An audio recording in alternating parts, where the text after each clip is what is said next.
And there's at least one person in this room here will know that when I've talked about consistency as a coach, I've made the comment, I want consistent excellence, not consistent, put your own expletive in there, okay?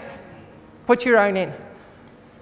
Mine usually used to begin with an S, but I won't go any further than that, okay? But put your own in. So consistency means doing the same thing all the time. Now, if you're doing the wrong thing all the time, we don't want that kind of consistency. We want consistency of excellence. Making the same decisions that you make here over there as well. That's what consistency is all about. Even a lot of coaches get mixed up about consistency because they find it hard to recognise that umpires can make mistakes. This was brought home to me once at the end of an AHL tournament.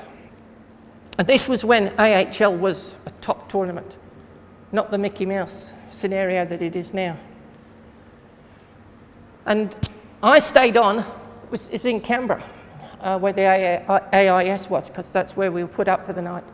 And I stayed on at the end of the AHL with all the coaches, and we were discussing rules and what had gone on during the tournament and so on. And one of the coaches, who was a good friend of mine, she went on to coach Great Britain, so she's a really talented coach.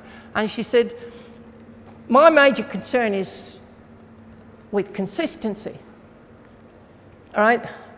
And I've watched every single game of this AHL series. I've watched every single game, watched every single umpire. I've noted every error. I know why those errors have been made, and I've noted also the excellent umpiring as well. So she named a couple of instances where she thought there'd been inconsistency. You know, when we played against Queensland, this happened.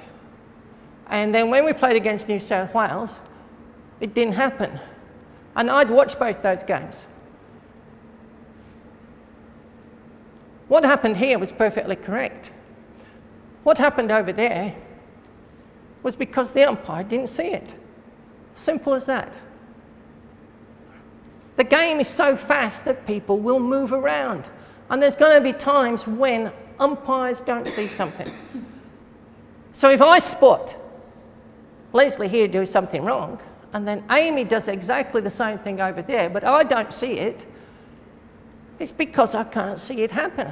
Somebody's just stepped across. Simple as that.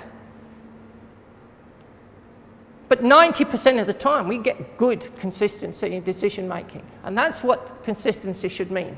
I talked about this, I went off at a tangent a while ago about positioning. That just reiterates what I was talking about. It's not as easy as it sounds, but there's always room for improvement. But ideally, with two umpires operating as a team, at least one will be able to see the ball. And that's what I was talking about before. That's what you should aim for.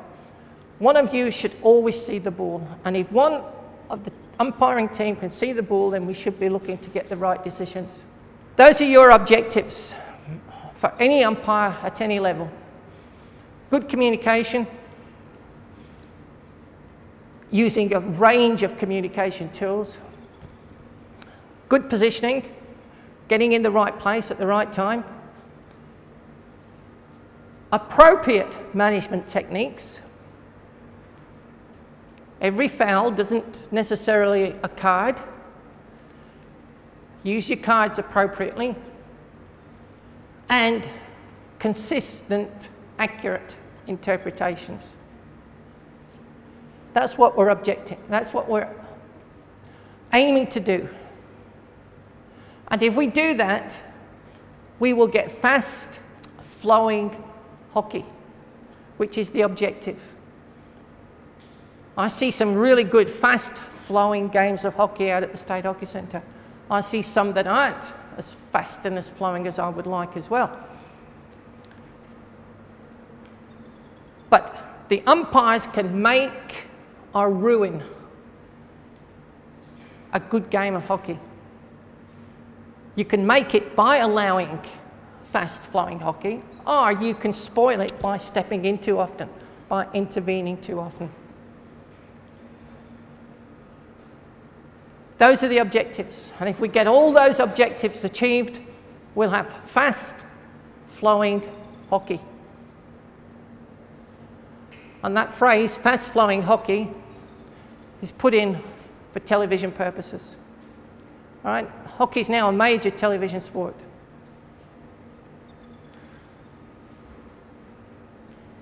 Hockey audiences want to see fast flowing hockey. They want to see lots of goals. They want to see lots of excitement. They want to see lots of action in the circle. They want as little intervention by the umpires as possible. And that has to flow through. Those directives, which come from the television people through the FIH executive and flow down to us tonight, that's what we're here to aim for. I think that's it, isn't it? And that's it. Thank you very much.